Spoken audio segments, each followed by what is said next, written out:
மாயான உலகத்தில் வாழ்ந்து கொண்டிருக்கிறோம். எங்கு பார்த்தாலும் பாவக்கிரியைகள் அதிகரித்து கொண்டே இருக்கிறது. நான் எப்படி தப்புவிப்பேன்? இந்த பாவக்கிரியைகள் என்னை சூழ்ந்து கொள்ளாதபடிக்கு கர்த்தர் என் மேல் இரக்கம் வைத்து என்னை தப்புவித்து கொள்ளும்படியாய் ஒவ்வொரு நாளும் தேவ சமூகத்தை நோக்கி பார்த்து கொண்டிருக்கக்கூடிய ஜனங்கள் அநேகம் உண்டு.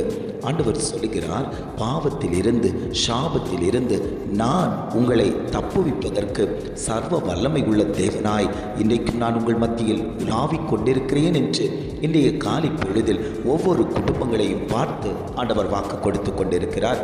வசனம் இவ்வாறாக சொல்லுகிறது, நாங்கள் ஆராதிக்கிற எங்கள் தேவன் எங்களை தப்புவிக்க வல்லவராய் இருக்கிறார். ஆண்டவர் குடும்பங்களை பார்த்து சொல்லுகிறார், உங்களை தப்புவிக்க நான் வல்லவராய் இருக்கிறேன். உங்கள் குடும்பத்தில் சத்ருவின் கிரியைகளை விரட்டுவதற்கு நான் வல்லவராய் இருக்கிறேன் என்று குடும்பங்களை பார்த்து ஆண்டவர் சொல்லிக் கொண்டிருக்கிறார்.